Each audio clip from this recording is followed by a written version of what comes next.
Pag-usapan po natin ngayon cholesterol. Okay? Bilang cardiologist, internist, ito talaga linya ko. Ang dami ko ng pasyente, may sakit sa puso, mataas ang cholesterol.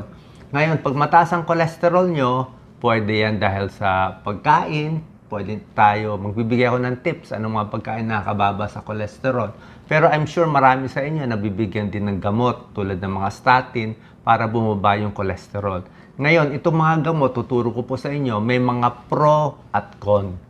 May advantage, may disadvantage. Halos lahat ng bagay sa medisina, ganyan. Sa bakuna, may pro, may con din.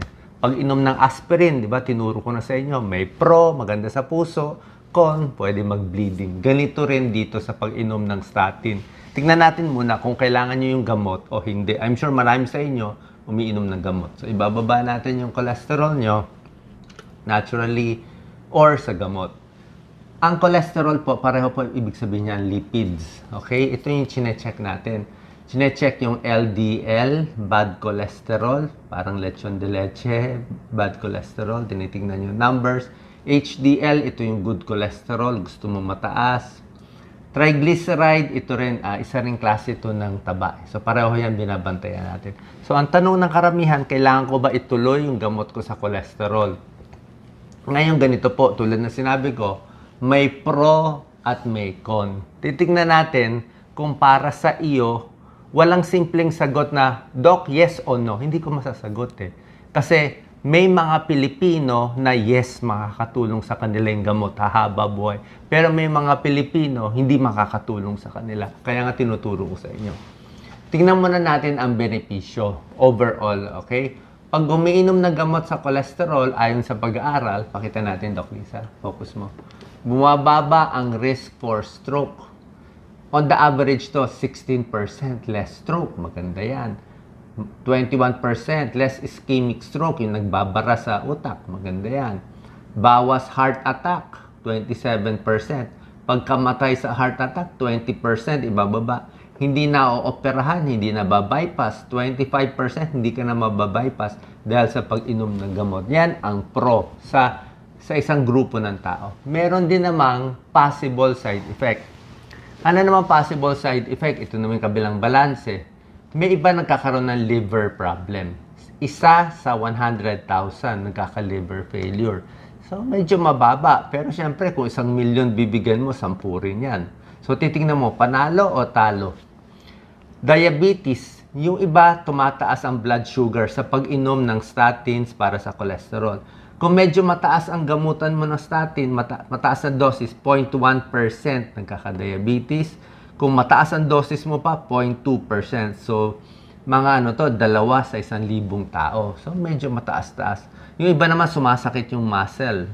1 to 2% sumasakit yung muscle sa pag-inom. So, titignan nyo, merong possible lang naman na side effect, merong benepisyo.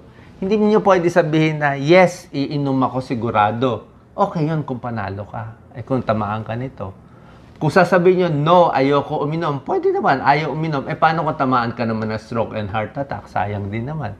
Diba? So, titignan natin At base dito sa video, sana maintindihan nyo na mas panalo ba o mas hindi panalo. Plus yung natural remedy, tuturo ko. Kompleto na. Ulitin ko ang pro, nakakababa ng bad cholesterol. Okay yan. Nakakababa ng triglyceride. Good yan. Yung HDL, napapataas. Good yan. Ito yung mga possible side effects. Ulitin ko, yung sa mga muscle, masakit. Possible liver problem. Tulad na sinabi ko, 1 in 100,000. Yung iba napapagod, tumitigas yung mga muscles. Ito po ang basihan natin. Kailangan magpapacheck kayo ng lipid profile. Okay? Pag lipid profile, lalabas to Total cholesterol, LDL, HDL, triglyceride. Tingnan natin normal value. Ito po sa blood test natin titingnan po natin. Pakita natin, Doc Lisa.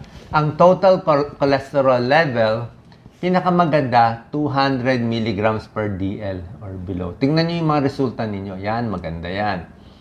Pag mataas, 240 pataas. Actually, 280 pataas pa. Yan, nakita nyo, red Tinitingnan rin yung bad cholesterol, LDL. Tingnan nyo. Pinakamaganda, mga 130 and below, medyo desirable. 100 and below, LDL, mas maganda. Paglampas 160, medyo high. 190, very high. Sabihin, mataas ang cholesterol, pwede magbara sa puso. Sa HDL, ang good cholesterol, gusto natin mas mataas naman to. Mas green yung mataas. Ito, good kasi yan. Pag mababa ang good cholesterol, mas ayaw natin. At triglyceride, ito po, madalas nakikita to sa diabetic.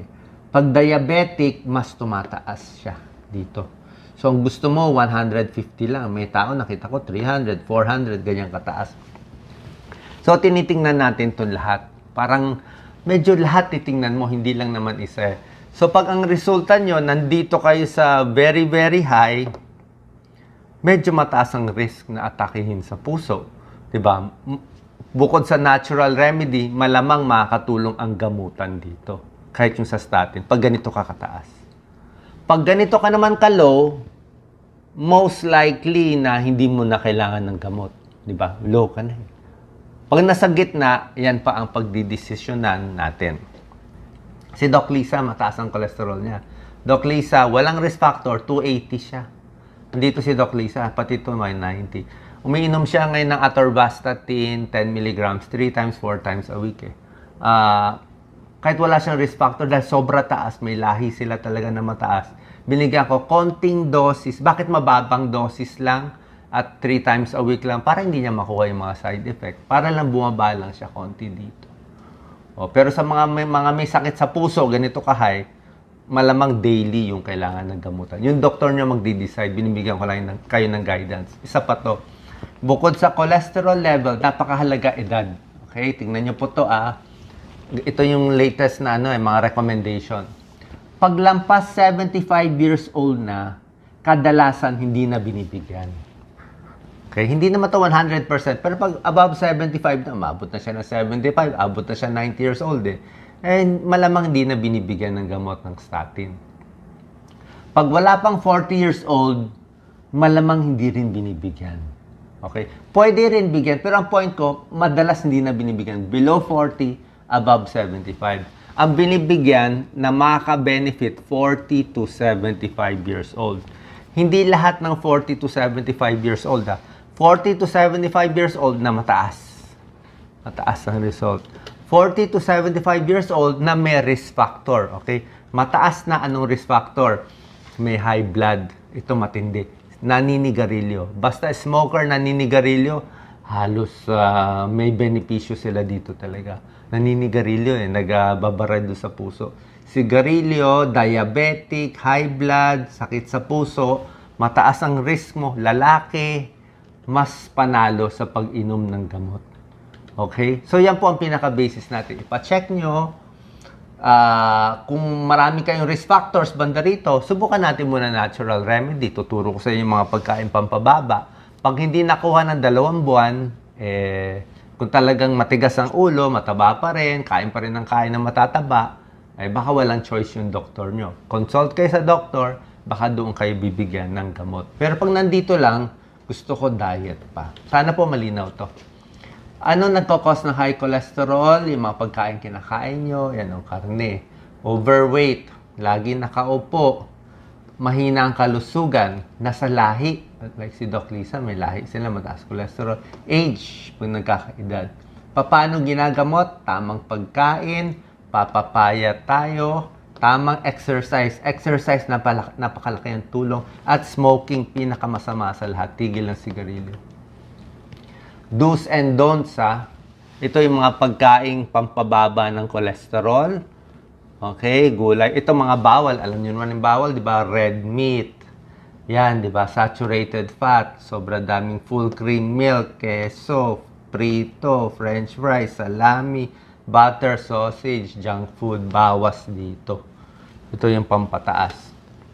Ito na po yung 11 foods na mabisa na pinakamalakas magpababa ng cholesterol. Kaya nga mas gusto ko nga na kung kaya kunin sa natural remedy, kunin natin. At kung kailangan nyo ng gamot, doon na tayo sa mababang dosis pag kaya. Pero kung may atake na sa puso, may stroke na, bahala na yung doktor nyo sa inyo. Baka kailangan nyo ng mas mataas ng gamot kung talagang high risk kayo na atakin sa puso o ma-stroke. So itong mga pagkain po, number 1 is oatmeal. Ang oatmeal, hindi ko lang type ang lasa ng oatmeal Pero oatmeal, 1 cup a day, bababa cholesterol mo ng 10%. 1 cup of oatmeal a day, 10% ibababa. Lagyan mo pa ng saging. Unsaturated fat. Mani, basta wag lang pritong mani. Nilagang mani. Isda, napakaganda, pampababa ng cholesterol. Taba ng isda, pwede. Beans, munggo, pampababa ng cholesterol. Okay po yan, huwag matakot sa arthritis, healthy po yan. Gulay, maganda rin. Avocado, ito po, bawang. Bawang, nakakababa talaga ng cholesterol and blood clots. Olive oil, medyo mahal ang olive oil, pang salad. Dark chocolate, dapat dark. 80% cocoa, ganun kataas. Black tea, may tulong din. So, ito yung mga pagkain, pampababa ng cholesterol. Inuulit ko, ito pa rin yun, oatmeal, beans, nuts, garlic, exercise, maraming gulay. Yan ha, tandaan nyo po to. Damihan ito, bawasan yung mga bawal. At bukod dito, kung mataas ang cholesterol, mataas din ang blood sugar, may tulong din po to. Galaw-galaw. Ha? Lakad. Lakad, pampababa. Pampababa ng cholesterol. Nababurn mo siya. Yan, exercise. Cholesterol lowering physical activity. Kung kaya nyo mag-exercise, pakita mo, Doc Lisa. Akyat-akyat lang.